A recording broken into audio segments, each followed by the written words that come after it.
네, 안녕하세요. 인터컵 청소년사학부에 섬기고 있는 김원혁 선교사입니다. 감사합니다.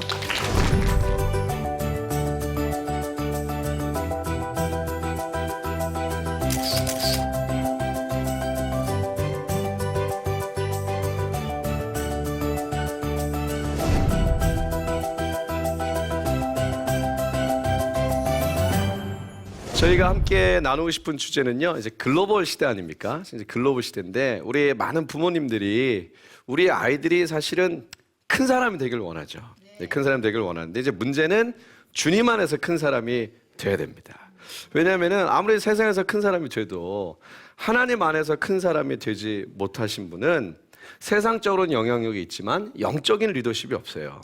영적인 영향이 없는 건데, 그러면 우리가 지금 살고 있는 이 시대에 주님 안에서 우리의 아이들을 글로벌 리더로 길러내려면 이제 어떻게 해야 되는가? 우리가 먼저 번 시간에는 저희와 함께 어떤 스마트폰이지만 어떤 비전과 열정이란 주제로 저희가 함께 나눴습니다. 이 두 번째는 요즘 아이들이 글로벌 리더로 되기 위해서 가장 큰 어려움 중에 하나가 뭐냐면요. 혹시 우리 부모님들이나 우리 좀 연세 드신 분들 아시나 모르겠는데, 요즘 우리 한국의 중고등학생들이나 조금 아무 생각 없이 사시는 20대, 전 세계 젊은이들이 10명 중에 9은 꼭 하는 게임이 하나 있습니다. 제가 어디 가서 얘기했더니 어떤 목사님이 자신 있게 얘기하시더라고요. 스타크래프트. 10년 됐습니다. 네, 이제 그거 요즘 하기도 하지만 그게 아니고요. 요즘 열의 9은 꼭 하는 게임이 뭐냐면요. 리그 오브 레전드라는 게 있습니다. 이 리그 오브 레전드라는 게임이 있는데 아마 못 들어보셨죠? 아마 혹시 하고 계신 분은 안 계실 거라고 봅니다. 이 리그 오브 레전드라는 게임이 있는데요. 이렇게 게임을 많이 하는 아이들은 보통 생각하기에 부모님들이 아무 생각이 없다. 얘는 아무 생각이 없으니까 게임한다 이렇게 생각하시는데, 리그 오브 레전드를 보시는 순간 모든 편견이 깨집니다. 왜냐면요, 리그 오브 레전드는 말 그대로 애들 막 캐릭터 골라서 막 싸우는 거 있죠? 이 싸우는 게임인데 이 캐릭터가 100개예요. 내가 고를 수 있는 캐릭터가 100개고 이 캐릭터마다 아이템이니 이런 게 몇 개가 있습니다. 이게 또 쫙 빠져나가요. 그래서 이 100개의 캐릭터로 나올 수 있는 변수가 엄청나게 많죠. 이걸 애들 다 외워요. 이걸 다 외워서 합니다. 이걸 다 외워서 하는 거예요. 그래서 제가 하도 애들이 이 게임을 많이 하니까 저도 한번 해보려고 도전 한번 했습니다. 왜냐하면 제 동생이 또 하고 계시더라고요. 네, 아직 예수님을 안 믿으신 분이라 혹시 이 방송 보실래나? 내가 하고 계셔가지고 제가 한번 제 동생 집에 갔다가 열심히 하고 계시길래 도대체 뭔가 저도 한번 체험을 하려고 가르쳐줘 그랬어요. 일단 앉으라 그러더라고. 그래서 제가 딱 앉았습니다. 출발해 그러더라고. 그때 출발했어요. 그때 갑자기 저한테 동생이 형 먹어 그러더라고. 뭘 먹어? 저거 빨리 먹으라는 거예요. 이걸 왜 먹어야 돼? 그랬더니 제 동생이 형 이걸 왜 먹어야 되는지 형한테 설명을 하려면 하루 종일 걸리니까 일단 먹어 그러더라고. 일단 먹었어요. 그래서 갑자기 쏴 그러더라고. 뭘 쏘라고. 그래서 제 동생이 내려오라고. 깝깝해서 모르겠다고. 모르겠더라고요. 이게 막 100캐릭터가 100가지인데 이게 엄청나게 많은 거를요, 이걸 애들이 다 외웁니다. 이걸 다 외워가지고 팍팍팍 움직이는 거예요. 애들이요, 게임 많이 한다고 해서 머리가 나쁘고 아무 생각이 없다. 이게 아닙니다. 오히려 저희들을 뛰어넘는 스마트함이 있어요. 혹시 아이들한테 당해보신 분 계십니까? 애들은요, 요즘 아이들은요, 이렇게 막 얘기하잖아요. 겉으로는 알겠습니다 하죠. 뒤로 와서 저희들 머리 위에 계시거든요. 네, 보통 내공이 아니십니다, 이분들. 근데 이런 리그 오브 레전드나 이런 게임이 갖는 가장 강력한 중독성이 뭐냐? 첫 번째가 스토리예요. 단순히 이게 깨고 보시는 것이 아니라 이야기가 전개됩니다. 근데 그 이야기가 굉장히 흥미롭죠. 그리고 그 이야기를 보여주는 그 미디어 효과, 그 리그 오브 레전드 게임 같은 거, 이렇게 프로모션 영상 같은 거 보면요, 영화 한 편입니다. 그러니까 내가 이 게임을 하는 순간 나는 뭐가 되는 거예요? 그 이야기의 주인공이 되는 거죠, 주인공. 우리 아이들 인생에 이야기가 없어요. 아이들 인생에 무슨 이야기가 있습니까? 이야기가 없거든요. 그러니까 그 이야기에 끌리는 거고. 두 번째 뭐냐? 이 게임의 특징은요, 5명이 한 팀이 됩니다. 그래서 내가 5명 한 팀 되고 제가 5명 한 팀 돼가지고 어떤 지도상에서 이렇게 둘이 싸우는 거예요. 그래서 싸우고 끝나고. 그래서 막 이게 세계 대회도 있습니다. 그리고 가끔 우리나라에서도 대회 걸면요, 상품 나오는데 가끔은요, 자동차도 나옵니다. 네. 할렐루야. 네.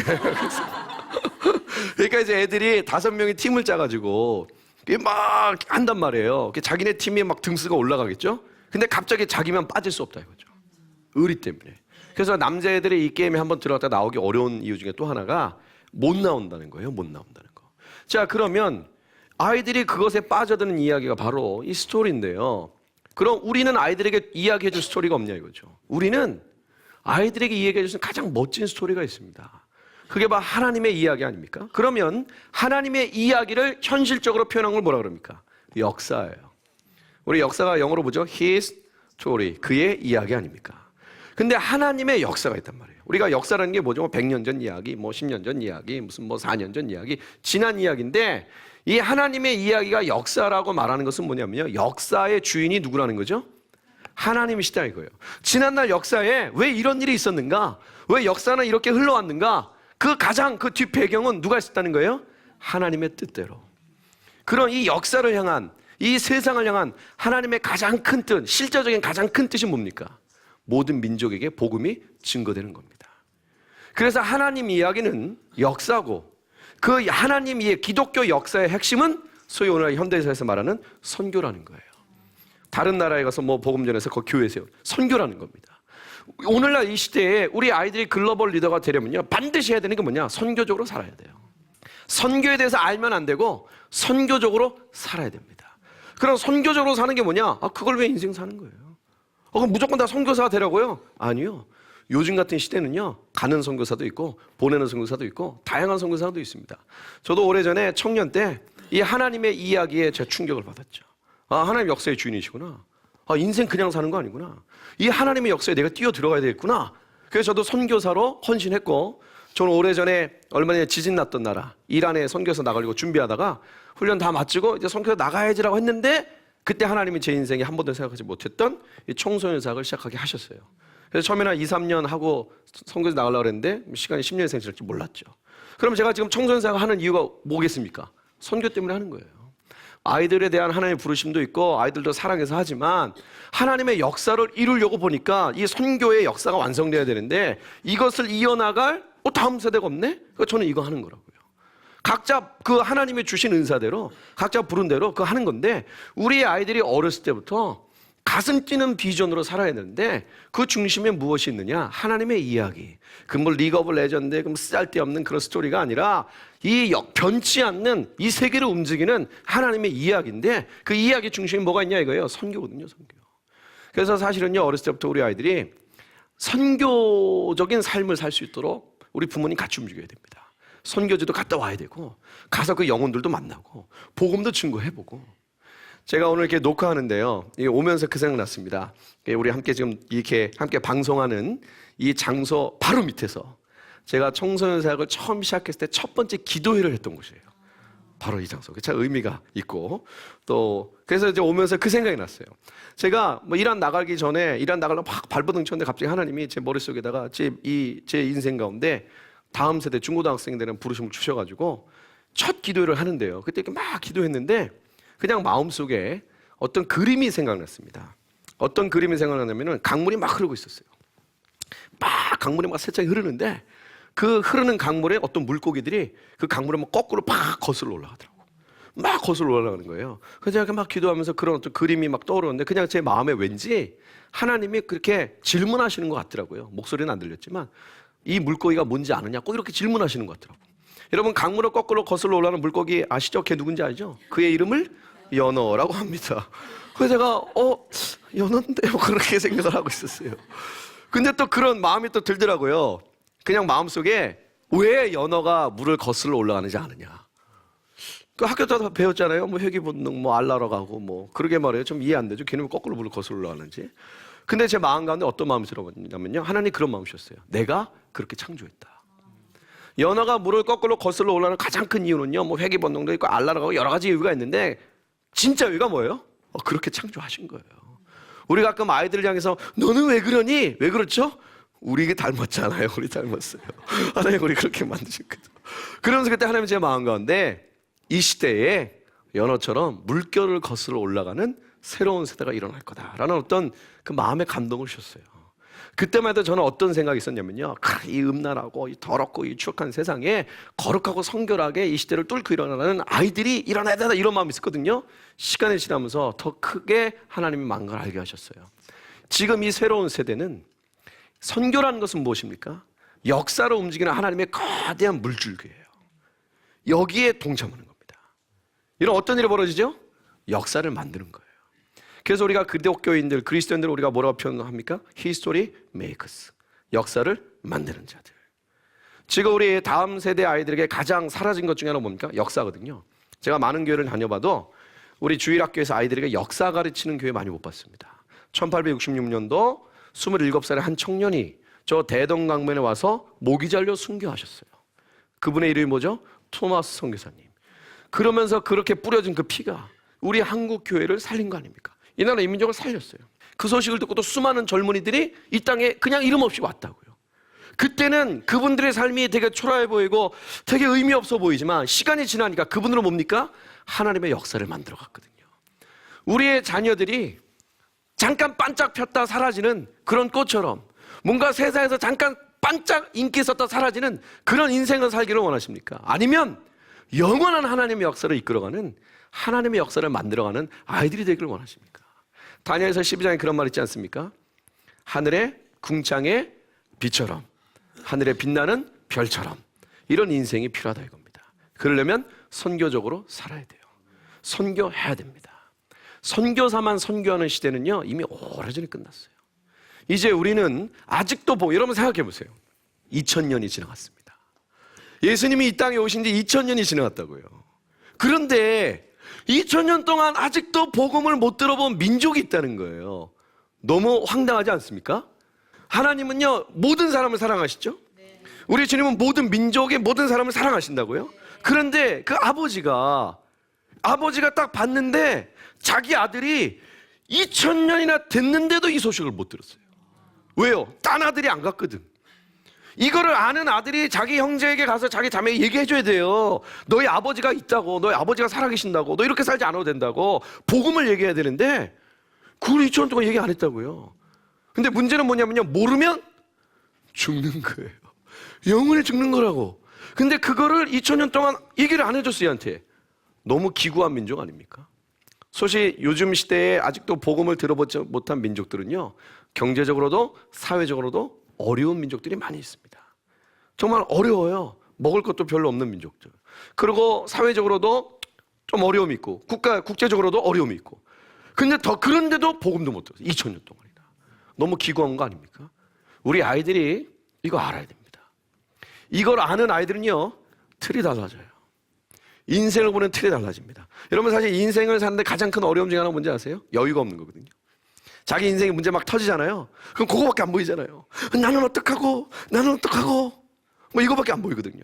그런데 역사를 보고 하나님의 역사의 중심이 서면요, 자기 인생을 해석하는 틀이 굉장히 넓어집니다. 이게 굉장히 넓어져요. 저희 가족은 원칙이 있습니다. 선교지 나갈 때 단기 선교 간다 예를 들어서 그러면 무조건 같이 갑니다. 제 아이 셋이거든요. 애 셋 데리고 단기 선교 갔다 오시면 어떻게 되는지 아세요? 정말 주님 오심을 사모하게 됩니다. 네. 너무 힘들어요. 이거 너무 힘들어요. 제가 한 번은요, 우리 애들 데려갔다가 이렇게 어느 나라 갔다가 한국 오는데요, 그때 여행사가 실수해가지고 비행기 티켓이 이렇게 하나가 잘못됐어요. 그래서 저희 아내가 못하게 됐습니다. 그래서 제가 거의 11시간 반 동안 아이 셋을 데리고, 그때 막내는 아직 갓난 애기라 자리도 없었어요. 안고 왔습니다. 전 뭐든지 다 할 수 있습니다. 그때 우리 막내 비행기에서 응가하고 여러 가지 일들이 있었어요. 근데 저희가 그 원칙이 뭐냐면요, 무조건 같이 가는 이유가 뭐냐면요, 저는 우리 아이들에게 말해주고 싶은 거예요. 선교가 삶이고 삶이 선교다. 이거는 이렇게 해야 되고 이게 아니고 원래 이렇게 사는 거야. 제가 어저께 어느 예배당에 갔거든요. 어느 교회에 무슨 이렇게 모임에서 갔는데 뒤에서 정리하고 있었어요. 근데 저희 둘째랑 막내 8살짜리 6살짜리가 뭐 걔네가 맨날 보는 게 막 그런 뭐 예배 그런 거잖아요. 얘네는 예배놀이 이런 거 되게 좋아합니다. 예배놀이 뭐 이렇게 10분간 휴식이에요. 막 그런 지들끼리 돌아다니고 이런 거 좋아하는데 제가 뒤에서 막 정리하고 있는데 우리 8살짜리가 와가지고 마이크 딱 잡더라고. 그리고 막내 6살짜리 저서 피아노를 치는 거예요. 그러면서 지들이 흉내내는 거죠. 뭐 난 지극히 작은 자 뭐 이러면서 지들이 막 하더라고. 그 6살짜리 막 피아노 치고. 그때 8살짜리가 갑자기 딱 늘었더니 네 오늘은 요한복음을 볼 거예요. 저는 김예음 선교사입니다. 그러면서 제가 그 얘기하더라고. 지가 지 입으로 지가 선교사래. 그래서 제가 뒤에서 제 이제 둘째 이름 예음인데 예음아 너도 이 다음에 선교사 할 거야 그랬더니 저희 아이들은 아직까지는 감사하게 얘는 무조건 선교사입니다. 왜냐면요 당연히 이렇게 사는 거예요. 그리고 어렸을 때부터 데려나왔기 때문에 저희 뭐 큰애 같은 경우도 지금 이제 11살이지만 얘는 한국에서 산다는 개념이 별로 없어요. 그냥 아무 데서나 주님 부르시면 아무 데서나. 지금도 얘가 제일 살고 싶어하는 어떤 나라가 있거든요. 물론 이제 사춘기 되고 애가 좀 타락하고 죄인 중에 개수가 되면 또 모르겠지만 지금까지는 감사하게도 그럽니다. 우리는요 어떻게 보면 우리 아이들을 너무 좁게 키우고 있어요. 그렇잖아요? 사실은 엄마가 아빠가 너를 위해서라고 말하지만 엄마의 꿈이 있거든요. 아빠의 못다한 꿈이 있고 또 엄마의 좌절감이 있어요. 또 엄마의 실패감이 있거든요. 어떻게든 얘를 통해서 보상받고 싶어하는 겁니다. 그런데 우리 아이들이 어렸을 때부터 잘하지만 뭔가 세상에서 멋진 직업을 가지고 뭔가 공부를 많이 하는 것 같지만 인생을 보면 되게 좁다고요. 그러니까 20대 청년이 됐을 때 뭔가 하나님의 역사를 감당할 수 있는 영적 리더십을 갖고 일어나야 되는데 그게 아니라 그냥 물에 물 탄 듯 술에 이렇게 그냥 후지부지 가는 거예요. 하나님 너를 부르신다 뭐 하긴 해야 되는데 뭐 이러고 가는 거 아닙니까? 역사 그 중심에 선교가 있습니다. 그리고 그것을 아이들이 어렸을 때부터 경험하면서 자란 아이들이 글로벌 리더가 되는 거예요. 글로벌 세계를 움직이는 건 정치, 경제, 사회, 문화의 리더들이 아닙니다. 하나님이 움직이시는 거예요. 그분이 움직이는 세계 그 흐름의 중심엔 모든 민족에게 복음이 증거되는 위대한 사명이 있습니다.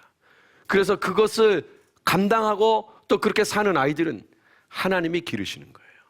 여러분 하나님의 사람은 태어나는 겁니까? 만들어지는 겁니까? 만들어지는 거죠. 복음서 보세요. 우리 예수님의 제자들 보면 참 우리 위로되지 않습니까? 가나 나나 뭐 그렇게 가는 거 아닙니까?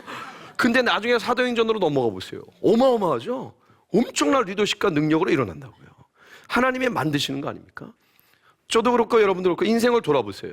사실 우리가 열심히 한 것 같지만 주님이 우리를 만드셨어요. 그러니까 사도 바울이 뭐라고 고백합니까? 나의 다 된 것은 오로지 주의 은혜라. 그러니까 우리가 무슨 일을 해도 결국 하나님 앞에 할 말이 별로 없어요. 왜? 내가 한 게 아니거든요. 그렇다고 가만히 앉아있느냐? 그것도 아니거든요. 왜죠? 하나님은 가만히 앉아있지 않게 하십니다. 열정 주시니까. 그거 막 하는 거예요 또. 근데 막 하다 보니까 한계를 느껴. 이게 안 돼. 이거 어떡하죠? 돌아봤더니 돼 있어. 이거 어떻게 된 거야? 주님이 하신 거예요. 역시 주님 뭐 이러고 가는 거 아닙니까? 우리 아이들을요 틀을 크게 키워야 됩니다.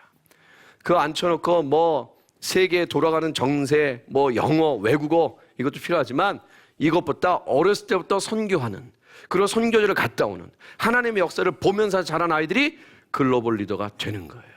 글로벌 리더는 건물 안에서 책상에서 어떤 프로그램에서 만들어지는 것이 아닙니다. 다양한 곳을 보고 하나님의 역사에 직접 뛰어드는 아이들, 그 아이들이 세계를 움직이는 겁니다. 그리고 하나님께서 그 일을 하시는 거예요. 우리가 그 아이들을 이렇게 불러드려야 됩니다. 보내드려야 돼요. 왜냐하면 세상도 드라마나 영화 같은 거 보세요. 어떤 줄거리가 있는 거 아닙니까? 스토리가 있다고요. 아이들 거기에 초대하죠. 너도 이렇게 살라고. 너도 이렇게 살라고. 어쩌면 우리가요. 미디어가 만들어낸 그 가짜 시나리오에 그냥 기독교라는 거 하나 넣어서 말한 것일 수도 있어요. 너 이렇게 살아라. 너 이렇게 사는 것이 하나님의 큰 뜻이고 너는 이것을 해야 된다. 근데 가만히 보면 그게 하나님 나라랑 무슨 관계가 있냐 이거죠. 선교하는 아이, 선교하는 세대, 그리고 선교로 인생을 가는 아이. 그 아이가 글로벌 리더가 되는 겁니다. 제 옛날에 얼마 전에 한 몇 년 됐죠? 제가 한 중학생 아이를 한 번 만난 적이 있습니다. 이 아이가 학교를 안 가요. 네, 학교 안 가는 아이들이 좀 계십니다. 대단하신 분들이죠. 내공이 높으신 분들인데 제가 이 아이를 만났어요. 만났는데 애가 좀 가만히 있는 거죠. 그래서 너 학교 가기 싫으니? 네. 왜? 싫은데요. 공부하기 싫으니? 네. 아무것도 하기 싫으니? 네. 좋아하는 게 뭐야? 내가 부모님께 얘기해 줄게. 아무나 얘기해봐. 그럼 한번 해보자. 없는데요? 할 줄 아는 거 아무것도 없니? 네. 너 인생 사는 거 너무 힘들지? 네. 그냥 아무것도 하기 싫지? 네. 그러면 오늘 네가 할 수 있는 가장 좋은 게 있어. 뭔데요? 천국 가는 거야. 내가 예? 그래요. 근데 너도 잘 알다시피 모태신앙가 잘 알지만 네가 스스로 하면 못 가잖아. 우리가 도와줄게. 선생님도 우리 아이를 같이 기도합시다. 심장마비로 갈까? 교통사고 뭐 어떻게 갈까? 우리 왜 그러세요? 그러다고. 아니 너 너무 힘들다며. 네. 그럼 빨리 가. 여기보다 훨씬 좋은 데야. 왜요? 그러다고. 아니 천국 여기보다 훨씬 좋지. 가보셨어요? 그러다가. 난 아직 안 가봤는데 천국 일단 좋은 이유가 첫 번째는 거긴 학교가 없어. 그래서 얘가 약간 표정이 좋아지는 것 같지. 두 번째 시험이 없다? 그랬더니 이렇게 쳐다보더라고. 세 번째 진짜 좋은 게 있어. 뭔데요? 엄마 아빠는 같이 안 살아도 돼. 좋은 데네요. 그러더라고. 제가 이 말씀을 드린 이유는 뭐냐면요. 아이들이 가장 힘들어하는 원인 중에 하나가 우리가 우리의 이야기를 강요할 때가 있어요. 엄마가 살아온 인생의 이야기, 아빠가 살아온 인생의 이야기, 그의 이야기가 아니거든요. 하나님의 이야기가 아니에요. 우리의 이야기, 우리 이야기를 주는 거예요. 그러니까 아이가 거기서 자꾸 도망치고 싶은 거죠. 사실은요, 아무것도 하기 싫다는 건 뭡니까? 불만이 있다 이겁니다. 지금 여기에 불만이 있다 이거예요. 지금 우리 한국교회는 이 기독교 역사에서 보면 우리 한국교회만큼 위대한 교회가 없습니다. 뭐 많은 교회들도 있지만 하나님 정말 많은 은혜 주셨어요. 많은 축복 주셨죠. 그리고 지금 국제적으로도 여러 가지로도 우리 한국교회는 이 한국은 세계적으로 위상이 높아집니다. 그래서 우리 한국교회가 감당해야 될 역사적 사명이 있어요. 그리고 정말 글로벌적인 사명이 있습니다. 어떻게 보면 우리가 지난 10년간, 20년간 이런 하나님의 부르심 앞에서 우리의 아이들을 준비하면서 정말 이 글로벌 리더로 길렀어야 되는데 우리가 좀 그걸 놓친 것도 있어요. 그러니까 이제 지금부터라도 우리가 그렇게 해야 된다 이겁니다. 우리가 지금부터라도 우리 아이들에게 무엇을 해야 되냐 이거예요. 제가 오늘 아침에 이제 이게 방송하러 오기 전에 기도했죠. 기도하고 오는데 저희 아내한테 물어봤어요. 저희 아내한테. 하나님이 어떤 일을 하기를 원하실까? 근데 저희 아내가 막 설거지하면서 웃으면서 저한테 그러더라고요. 아들아 무엇을 원하느냐? 그러더라고요. 그냥 웃으면서 얘기한 거예요. 그래서 제가 딱 들으면 생각에 정말 하나님은 무엇을 원하실까? 이 생각이 되게 많이 들었어요. 하나님이 무엇을 원하실까요? 하나님은 우리의 아이들을 그분의 이야기로 초대하고 있습니다. 신기루 같은 세상의 비전, 신기루 같은 세상의 도전 앞에 헛된 시간 보내지 말고 오라 이거예요. 내가 너희를 쓰겠다. 내가 너희를 있는 모습 그대로 쓰겠다. 저 땅끝에 저 변방에 아직도 2000년이 되도록 복음을 듣지 못한 그 민족과 영혼들을 향해 너의 삶을 드려라. 너의 달란트를 드려라. 너의 시간을 드려라. 그것이 너의 이야기가 되고 그것이 너의 인생이 될 것이다. 이렇게 자란 아이들은요, 틀이 다릅니다. 저는 그런 멋진 아이들 너무 많이 만났어요. 저희 이제 학교에서 우리 아이들, 저희 공동체에 있는 아이들이 이렇게 기도 운동 같은 걸 합니다. 이렇게 학교에서 막 기도하고 그래요. 그 요즘 학교에서 아이들이 기도하면 어떻게 되는지 아시죠? 대놓고 기도하면 좀 이렇게 고난도 많이 받습니다. 맞은 애도 있고 또 이렇게 왕따 된 친구도 있고. 근데 막 애들이 와서 또 기뻐합니다. 선생님 기뻐해 주세요. 왜? 제가 기도하다 왕따 됐어요. 할렐루야. 이거 할렐루야. 너무너무 기뻐하더라고요. 그러면서 어디다가 믿음의 선포를 하는 거예요. 제가 왕따 됐기 때문에 저 같은 애 분명히 등장할 거예요. 할렐루야. 할렐루야 갔어요. 근데 이 아이들이 그렇게 고등학교, 중학교 때 그렇게 자기가 그리스도인을 학교에서 나타내고 또 다른 애들처럼 세상 성공이 아니라 하나님의 역사를 향해 자신의 삶을 드리겠다고 그렇게 살아가는 아이들이 핍박이 있거든요, 사실. 그 학교에서 어려움이 있어요. 근데 이거를 1년, 2년, 3년 이렇게 뚫고 고등학교 졸업한 애들을 만나면요. 너무 대단합니다. 정말 대단해요. 사실은 저랑 저희 아는 개인적으로 그런 마음이 옛날에 있었습니다. 우리 큰애가 중학교가 되면 학교를 보내지 말아야지. 다른 교육에 어떤 좀 색다른 교육을 해봐야지. 이런 생각이 있었는데요. 요즘에 그런 아이들 만나면서 생각이 많이 바뀌었어요. 거기서 그 어려움을 뚫고 또 거기서 그걸 나타내면서 자기의 비전을 자기 또래 아이들한테 자신 있게 말할 수 있는, 그리고 자기 부르심이 뭔가를 얘기하는 거거든요. 예를 들어서 학교에서 뭐 자기 비전, 자기 꿈 이렇게 발표하는 시간 있잖아요. 그럼 나오자 당당히 얘기하는 거예요. 나는 선교하는 사람 되겠다고. 나는 선교하겠다고. 그럼 막 물어본대요. 선교가 뭐냐고. 그럼 뭐 우리 예수님을 다른 나라에 가서 알리는 거, 그럼 뭐 너희 기독교는 왜 또 거기 가서 왜 또 그런 식으로 하냐는 등, 그럼 또 얘는 또 정의, 뭐 이렇게 하나님의 거룩한 정의감이 있으니까 그건 아니라는 등 막 이러면서 이렇게 막 설명하는 거죠. 근데 이거를 뚫고 나온 아이들은요, 리더십이 있어요. 살아있는 리더십이 있습니다. 여러분, 살아있는 리더십이 뭡니까? 영향력이 있는 거예요. 죽은 리더십은 뭐죠? 지위와 위치는 있지만 전혀 변화는 일으킬 수 없는. 살아있는 리더십은 뭡니까? 지위랑 위치는 없는 것 같지만 뭔가 영적인 변화가 막 있는 거예요. 그 아이가 존재하는 것만으로, 그 아이가 하나님 앞에 무릎 꿇는 것만으로 뭔가 영적인 변화들이 막 일어나는 겁니다. 지금 우리는 이 시대에 우리 아이들을 거룩한 글로벌 리더로 길러내야 됩니다. 그러려면 선교하는 아이, 선교를 경험하는 아이, 그 다음에 선교가 자기 인생의 모든 것이 되는 아이. 우리 부모님 가끔 이제 그렇게 생각할 수 있습니다. 그러면 얘가 공부도 안 하고 아무것도 안 하고 그것만 하면 어떡하냐. 그렇지 않아요. 진짜 비전인 애들은요, 그렇지 않습니다. 근데 아무것도 안 하고 이것만 하면 뭐예요? 그럼 비전이 잘못 들어온 거죠. 그건 고쳐주면 됩니다. 그거는 이렇게 가르쳐주고 코칭해주면 되는 거예요. 근데 진짜 그것에 이렇게 비전이 있고 살아가는 애들은요, 합니다. 자기 역량을 위해서 움직인다고요. 그리고 투자하고 열심히 합니다. 근데 그렇지 않기 때문에 안 되는 거예요. 그러려면 어떻게 됩니까? 다시 우리도 그렇게 살아야 되는 거죠. 엄마도 선교하는 엄마, 아빠도 선교하는 아빠. 근데 엄마 아빠랑 함께 선교 비전을 갖게 되면 어떤 일이 벌어지죠? 소통이 됩니다. 동일한 주제가 있어요. 지금 사실 소통이 안 되는 가장 큰 이유가 뭐냐면요, 주제가 공통된 게 없거든요. 애는 지금 리그 오브 레전드에 살고 있고 엄마는 이마트에 살고 있단 말이에요. 둘의 공통된 차이점을 찾아보세요. 이거 없어요. 대화가 안 되는 거예요. 거기다가 뭐죠? 언어가 다릅니다. 언어가. 그러니까 비전, 엄마 아빠가, 엄마도 선교하는 엄마, 아빠도 선교하는 아빠, 애도 선교하는 애, 공통점이 있어요. 대화가 됩니다. 그 언어가 동일해집니다. 뭐 열방, 회복, 사랑, 이런 거 말하다 보면요, 어떤 일이 벌어지죠? 성령이 임하시거든요. 그러면서 애랑 엄마 아빠랑 아이들과 함께 가정 예배를 드리면서 갑자기 손붙잡고 우는 놀라운 역사가 있는 거죠. 놀라운 역사가 있고, 막 울다가 보면 또 재고백도 나고, 엄마 사실은 내가 엄마 스마트폰으로 뭐 이런 거 나오고, 비전으로 소통할 수 있습니다. 근데 그 비전은 공통된 하나님의 비전, 열방을 향해 꿈꾸는 그분의 꿈, 그리고 잃어버린 그 하나님의 자녀들을 향한 오랜 아픔, 기다림, 그것으로 우리가 우리의 자녀들과 소통할 때 그래야 이게 사는 거예요. 여러분 어떻게 생각하실지 모르겠지만, 방송을 보는 많은 분들이 어떻게 생각하실지 모르겠지만, 저는 지금의 우리 한국교회 또 세계교회의 다음 세대가 살기 위해서는 거룩한 부흥이 한 번 있어야 됩니다. 어느 한 교회, 한 공동체뿐만이 아니라 정말 물이 바다를 덮은 같은 거룩한 바람이 다시 한번 전 세계 모든 다음 세대에게 불어야 돼요.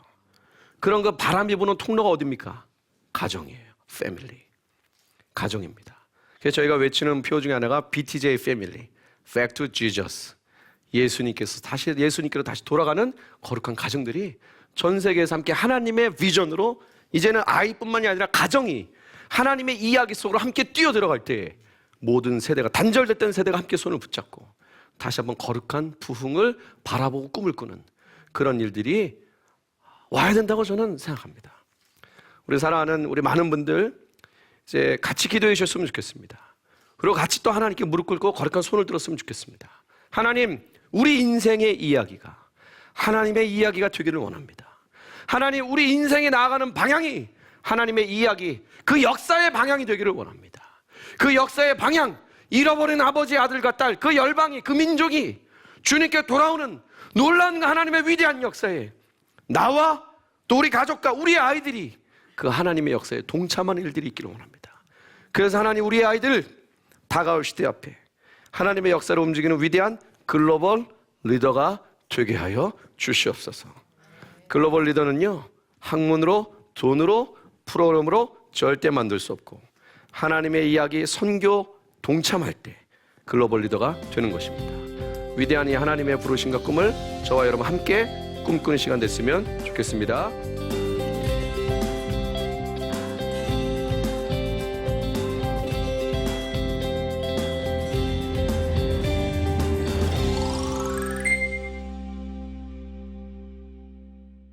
선교를 비전으로 세우는데 도움을 줄 수 있는 방법은 무엇이 있을까요? 사실 우리 아이들에게 이 선교라는 개념이죠, 개념. 어떻게 보면 그런 개념을 가르치는 거잖아요. 저는 세 가지 단계가 필요하다고 봅니다. 첫 번째는 먼저 하나님의 이 선교를 가르치는 거죠. 역사가 어떻게 흘러왔고 또 지금 이것이 어떻게 움직이고 있고 어떻게 가고 있다는 것을 가르쳐야 됩니다. 그럼 두 번째가 나옵니다. 이것을 내가 어떻게 동참할 수 있을까? 대한 질문이 나오죠. 그러면 어떻게 이것을 동참할 수 있을까라는 질문이 나오면요. 반드시 어디로 연결되냐? 자기 달란트로 연결됩니다. 자기 재능으로 연결되는 거예요. 저는 우리 부모님, 우리 아버님, 어머님 세대에 제가 말씀드리고 싶은 이야기가 뭐냐면요. 은사 가지고 살라는 거예요. 어떻게 보면 제가 이 나이에 무슨 은사는 있으시다고요. 어떻게 보면 잠들어서 이미 녹슨 것일 수도 있지만 다시 그걸 찾으셔야 돼요. 뭐냐면요. 선교는 어떻게 애들이 이런 거 배우는 거죠. 내가 선교 어떻게 하죠? 네가 제일 잘할 수 있는 걸 하라고. 네가 제일 잘할 수 있는 걸 하라고. 그러니까 어렸을 때부터 사실은 이 아이가 뭘 제일 잘하는지, 어떤 걸 제일 잘하는지 그걸 찾는 겁니다. 그래서 그것으로 선교할 수 있는 방법 많이 있습니다. 여러 가지 방법이 많이 있어요. 그러면요. 은사를 찾게 되잖아요. 개념을 가르치고 은사를 찾으면 그 다음에 어떤 세 번째 뭐가 되죠? 이것을 함께 할 수 있는 공동체가 나타납니다. 공동체가 나타나요. 뭐 미디어든지 여러 가지 방법이 있죠. 그런 그 공동체로 자연스럽게 연결시켜 주셔야 돼요. 이런 인생을 살게 하는 거지 뭔가 짜여진 플랜 속에 계속 가는 거, 그다 청년 가서 하는 거 이미 많이 늦은 감이 없지 않아 있습니다. 그래서 이 선교를 비전으로 세우는데 도움을 주시는 방법은 첫 번째, 개념을 빨리 가르치셔야 되고, 뭐 집에서 가르치기 어려우면 교회에서 또는 어떤 기관에 의탁해서 가르치시고, 두 번째, 그것을 얘가 어떻게 감당할 수 있는지 함께 기도하시면서 은사를 빨리 찾아줘야 됩니다. 얘가 제일 잘하는 거. 애들이 제일 많이 하는 질문이 말하는 내용 중 하나가 저는 할 줄 아는 게 아무것도 없어요. 거짓말이죠? 반드시 있습니다. 반드시 있어요. 우리 부모님들도 제가 이 나이에 할 줄 아는 게 반드시 있습니다. 반드시 계실 거라고요. 그거 찾다 보면 반드시 그걸로 섬길 수 있는 공동체 나타납니다. 왜죠? 하나님이 연결시켜 주실 거예요. 그래서 그렇게 함께 가시면 될 것 같습니다. 믿는 부모 아래 교회에 안 나가는 청소년 자녀 어떻게 해야 하나요? 참 가슴 아픈 질문입니다. 부모님 열심히 교회 다니는데 아이들이 교회를 안 나가죠. 근데 이것은 사실 저희가 단답적으로 설명하기 되게 어려운 내용입니다. 왜냐하면 그 아이가 교회를 왜 안 나가느냐? 그 이유를 먼저 찾아야 됩니다. 자, 세 가지 이유가 가장 큰 이유가 있어요. 첫 번째, 엄마 아빠한테 반항 심리죠. 이 엄마 아빠의 반항 심리, 그러니까 엄마 아빠 억지로 끌고 교회 간다 이거예요. 근데 이제 엄마 아빠의 반항 심리로 교회를 안 나가는 아이들의 한 절반 정도는 믿음이 있어요. 믿음이 있다는 겁니다. 그러니까 얘가 엄마 아빠에 대한 반항심 때문에 가느냐. 두 번째, 세상이 너무 좋은 거죠. 예를 들어서 토요일 날 밤에 그 리그 오브 레전드로 쭉 밤을 지새는 겁니다. 친구들과 함께 그 모험을 하고 또 모든 고난과 피박을 뚫고 드디어 승리했어요. 근데 아침이 됩니다. 주무셔야 되거든요. 이제 주무셔야 됩니다. 그러니까 아침에 교회 가기 싫은 거예요. 아침에 교회 가기 싫은 거죠. 세 번째, 영적인 문제 있습니다. 요즘 아이들이 좋아하는 이 스마트폰 같은 걸로 웹툰이라는 거 있습니다. 근데 아이들이 자주 보는 만화가 있습니다. 혹시 제가 몇 가지 제목 말씀드리면 아는 게 몇 개 있나 보세요. 갓 오브 하이스쿨, 노블레스, 고3이 집 나갔다, 오토마루, 뭐 몇 가지 있습니다. 그리고 여러 가지 만화가 있는데 그 중에 80% 정도가 소위 말해서 톡 까놓고 귀신 들린 얘기입니다. 뭔가 영적인 존재가 내 안에 들어오는 거예요. 그래가지고 영적인 존재의 힘을 이용해서 하는 거. 게임도 다 그런 거 아닙니까? 그러니까 이런 걸 자꾸 접하는 애들은 자기도 모르게 영적으로 어려움이 있을 수 있습니다. 그래서 이 아이가 교회를 왜 안 나가느냐, 이걸 먼저 정확히 파악하셔야 돼요. 근데 정확히 파악하시려면 또 어떻게 됩니까? 그 아이랑 심도 있게 대화를 나눈다든지 주변에 있는 분들한테 물어본다든지 깊이 기도하셔야 됩니다. 그래서 원인을 찾아야 되고, 예를 들어서 엄마 아빠한테 반항해서 안 나간다. 그럼 또 왜 반항하는지를 찾으셔야 되죠. 제가 드리고 싶은 말씀은 아이들이 어떤 행동을 할 때는 반드시 원인이 있다 이겁니다. 애들이 그냥 무작정 하는 것 같지만 반드시 원인이 있어요. 그래서 이 원인을, 객관적인 원인을 빨리 찾아야 됩니다. 최소한 4번, 5번은 왜라는 질문을 던지셔야 돼요. 왜 안 나갈까? 한 번 던졌죠? 그러면 뭐가 딱 나오잖아요? 반항해서. 왜 반항할까? 2번 던졌죠? 그럼 뭐 딱 있죠? 뭐 옛날에 엄마가 너무 강압적으로 해서. 그럼 질문 던지는 거예요. 왜 강압적으로 할 수밖에 없었을까? 이 질문. 그럼 내가 어떻게 했을까? 한 5번 정도 질문, 왜라는 질문을 하다 보시면 그 아이에게 어떤 객관적인 그런 문제가 나올 수 있습니다. 대부분의 제가 드리고 싶은 말씀은 청소년들이 나타내는 일탈적인 모든 행동은 겉으로 보이는데 원인이 없다. 그것은 바닷속에 감춰진 빙상처럼 게임에 중독됐다? 중독된 게임에 중독된 현상에 집중하면 문제 해결이 안 됩니다. 그 뿌리가 무엇인지를 찾아내는 그게 필요합니다. 그래서 이 청소년자가 어떻게 해야 되나? 빨리 객관적인 근본적인 원인을 찾아서 그것을 해결할 수 있는 것들이 필요하다고 봅니다. 네, 감사합니다. 우리 사랑하는 우리 다음 세대 아이들이 하나님의 역사를 감당하는 멋진 글로벌 리더로, 또 여기 계신 분들, 또 이 방송을 보는 모든 분들의 가정에서 그런 놀라운 역사 있기를 원합니다. 감사합니다. 고맙습니다. 책 읽자고 하면 어때요? 싫어하는 정도가 아니라 애들은 나가가지고 안 들어오고 막 경기를. 요령이 좀 필요한 것 같아요. 정말로 리얼하게 주구장창 뭐 하면 돼? 계속 읽히면 돼요. 귀신 나올 때는 머리를 앞으로 확 이렇게 호랑이 사자 이런 게 나오면 막 이렇게 하면 매일 재밌었어요. 스토리텔링이란 말이 요즘 교과서에서 많이 나오고 있어요. 계속 교육이 변한다고 우왕좌왕할 일이 아니라 방법을 좀 이렇게 알려드릴 테니까 써먹어보고 싶어요.